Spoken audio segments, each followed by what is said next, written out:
አርሰናል ቤንጃሚን ሼሽኮን ከአርቢ ላይፕዚግ ለማስፈረም ያደረገ ያለው ጥረት በጥሩ ሁኔታ እየቀጠለ ነው ብሏል ፋብሪዚዮ ሮማኖ። ስካይ ስፖርትም ይህንን መረጃ ይዞ ወጥቷል። አርሰናል ደጋፊዎች በጣም አሪፍ ዜና ነው። ምክንያቱም በዚህ ክረምት የዝውውር መስኮት አርሰናል የሚፈልገው በዋናነት ዋነኛ ጎል አስቆጣሪ አጥቂ ነው። ባለፈው ዓመት አጥቂ ስለሌለው ነው አርሰናል ዋንጫውን ያልወሰደው በሚል በበርካቶች ይታመናል። ቴሪ ዳንኤል ኦንሪ እንኳን ሁነኛ ጎል አስቆጣሪ አርሰናል ያስፈልገዋል፣ ያንን የማያደርግ ከሆነ ዋንጫ መውሰድ አይችልም ሲል ነበርና የሚኬል አርቴታ ዋነኛ ምርጫ ቤንጃሚን ሼሽኮን ከአርቢ ላይፕዚግ ማስፈረም ነው። ያንን ለማድረግ አርሰናል እየተቃረበ ይመስላል። አሁን በጥሩ ሁኔታ ላይ ነው ውይይቱ የቀጠለው። አሁን ያለቀ ነገር የለም። ነገር ግን ባለፉት 48 ሰዓታት ውስጥ በሁለቱ ክለቦች መካከል የተደረገ ውይይት በጣም አሪፍና ፍሬያማ ነው ተብሏል።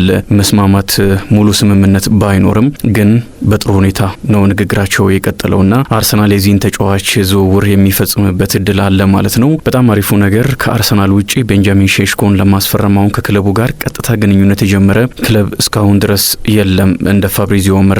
ፍሎሪያን ፕሌተንበርግን በተመሳሳይ መልኩ ይህንን የሚያጠናክር መረጃ ነው ይዞ የወጣው። አርሰናል የቤንጃሚን ሼሽኮን ዝውውር ለመፈጸም በጥሩ ጉዞ ላይ እንዳለ የሚጠቁም ነው። ሌላኛው ደግሞም አርሰናል የዙቢሜንዲን ውል ለመፈጸም መቃረቡን የሚጠቁም መረጃ ስካይ ስፖርትስ ይዞ ወጥቷል። ከሪያል ሶሲዳድ በ51 ሚሊዮን ፓውንድ ይህንን ተጫዋች ያስፈርማል። በስፔንና የፈረንሳይ ጨዋታ በኔሽንስ ሊግ ግማሽ ፍጻሜ በጣም አስደናቂ መሆኑን አሳይቷልና በድጋሚ የአርሰናል ደጋፊዎች ስለዚህ ተጫዋች በደንብ እንዲያስቡ የሚያደርግ አቋም ነው ያሳየው። ግሩም ነበረ። መሀል ሜዳውን ተቆጣጥሮት ነበረም። ሮድሪ አልነበረም። ሌሎችም በስፔን ብሔራዊ ቡድን በቋሚነት ሲጫወቱ የነበሩ ተጫዋቾች አልነበሩም። እሱም በቋሚነት ያደረጋቸው ጨዋታዎች አሉ። ትናንትና ግን በወሳኝ ጨዋታ ነው የቋሚነት እድል በኔሽንስ ሊግ ግማሽ ፍጻሜ የተሰጠውና በሚገባ ተወጥቶታል። በሪያል ሶሲዳድም ያሳለፈው ዓመት በጣም አሪፍ ነው። 26 ዓመቱ ነው። አሁን አርሰናል አስቀድሞ እንዳስፈረመው ሁሉ ነገር እንዳለቀ ሲወራ ነበረ። ግን ደግሞ በመሃል ከፈረንሳይ ጨዋታ አስቀድሞ በሰጠው አስተያየት ዝውውሩ ክፍት መሆኑን የሚጠቁም አስተያየት ሰጥቶ ነበረና በዚህ ምክንያት በድጋሚ የአርሰናል ደጋፊዎች ጭንቀት ውስጥ ገብተው ነበረ።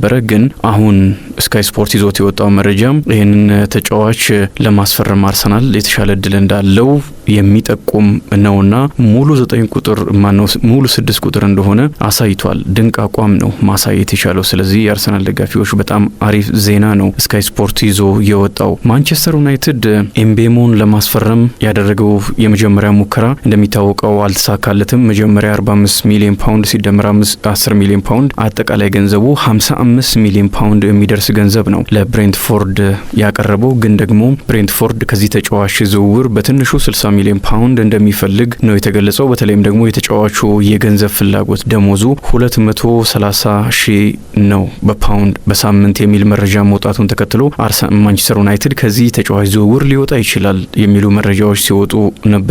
ግን ደግሞ አሁን እየወጡ እንዳሉ መረጃዎች ማንቸስተር ዩናይትድ ከዚህ ተጫዋች ዝውውር አልወጣም። ሁለተኛ ጥያቄ ይዞ የብሬንትፎርድን በር ያንኳኳል።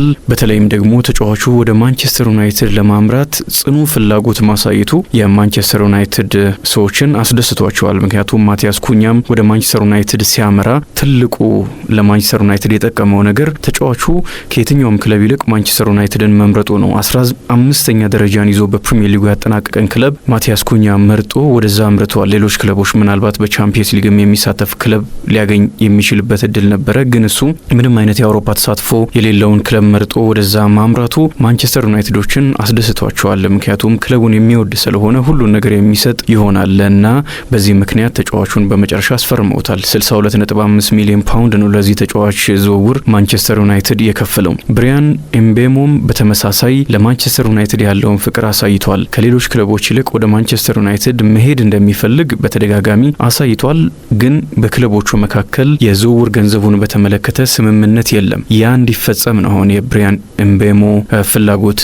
እናም ምናልባት ቀጣይ ማንቸስተር ዩናይትድ ሁለተኛውን ጥያቄ ሲያቀርብ የብሬንትፎርድ የሚፈልገው ገንዘብ ላይ ባይደርስ እንኳን ለዛ የሚጠጋገ ገንዘብ ያቀርባል ተብሎ ይጠበቃል። ማንቸስተር ዩናይትድ ብሪያን ኤምቤሞን ቢያስፈርም እንኳን ተጨማሪ ሌላ 9 ቁጥር ይፈልጋል የሚል መረጃ ስካይ ስፖርትስ ይዞ ወጥቷል። አንደኛው ደግሞ ቪክተር ጊዮኬሬሽ ነው የማንቸስተር ዩናይትድ ኢላማ የሆነው። ትናንት ምሽት ቪክተር ጊዮኬሬሽ ወደ ማንቸስተር ዩናይትድ ለማምራት ፍላጎት እንዳለው የሚገልጹ መረጃዎች ወጥተዋል። ያለ አውሮፓ መድረክ ተሳትፎ ያለ ቻምፒየንስ ሊግ ተሳትፎ እንኳን ወደ ማንቸስተር ዩናይትድ ለመሄድ ፍቃደኛ ነው የሚሉ መረጃዎች ወጥተዋልና ማንቸስተር ዩናይትድ ኤምቤሞን ቢያስፈርም እንኳን አንድ ተጨማሪ አጥቂ የሚያስፈርምበት እድል ከፍተኛ ነው። ቪክተር ጊዮኬሬሽም ሊሆን ይችላል። ባለፈው የውድድር ዓመት ከ50 በላይ ጎሎችን ያስቆጠረ በጣም አስደናቂ ተጫዋች ነው። ወደ 100 የሚጠጉ ጎሎችን አስቆጥሯል። በአጠቃላይ በስፖርቲንግ ሊዝበን ያደረጋቸው ጨዋታዎችና ያስቆጠራቸው ጎሎች መጠን የሚቀራረብ ነው። በጣም ጥቂት የጎሎች ልዩነት ነው ያደረጋቸው ጨዋታዎች ላይ ለመድረስ የሚቀረው። ግን ደግሞ አሲስት ያደረጋቸውን ከደመርን በብዙ መጠን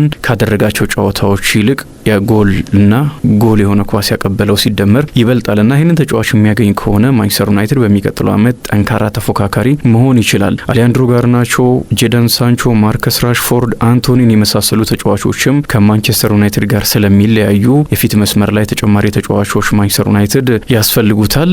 ከሆይሉን ጋር በተያያዘ ኢንተር ሚላን ጠንከር ያለ ፍላጎት እዚህ ተጫዋች ላይ አለው የሚሉ መረጃዎች ወጥተዋል። ትንሽ የዘገየው አሰልጣኝ እየቀየረ ነው። እንደሚታወቀው ኢንተር ሚላን ከአውሮፓ ቻምፒየንስ ሊግ የፍጻሜ ጨዋታ በኋላ ከዛ አስደንጋጭ ሽንፈት በኋላ አሰልጣኝ ሲሞኔ ኢንዛጊ ከክለቡ ጋር ተለያይቷል፣ ወደ ሳውዲ አምርቷልና አዲስ የሚመጣው አሰልጣኝ ይጠበቃል። ክርስቲያን ኪየቮን ነው። አንዳንድ መረጃዎች ኢንተር ሚላን የዚህን አሰልጣኝ መቀጠር የሚገልጹ ናቸው። አንዳንዶች ደግሞ ያለቀ ጉዳይ ነው እያሉ ነውና የአሰልጣኝ ሆይሉንን ስለመፈለግ አለመፈለጉ የመጨረሻ ማስተማመኛ ከሰጠ በኋላ ኢንተር ሚላን ለማንቸስተር ዩናይትድ ጥያቄ ያቀርባል። ሆይሉንን ለማስፈረም ከአትላንታ እስከ 71 ሚሊዮን ፓውንድ ማንቸስተር ዩናይትድ እንዳወጣ ይታወቃል። ግን ደግሞ በታሰበው ልክ አላደገም። 2 ዓመታት የማንቸስተር ዩናይትድ ቆይታው ጥሩ ቆይታ አይደለም በማንቸስተር ዩናይትድ ያደረገ። ያለፈው ዓመት ብዙ የተተቸበትን አቋም ነውና ሆይሉን ያሳየው። ምናልባት ወደ ጣሊያን ተመልሶ ወደ ቀደመው አቋሙ የሚመለስበት እድል አለ። ማንቸስተር ዩናይትድም ጥሩ ብር ያገኛል።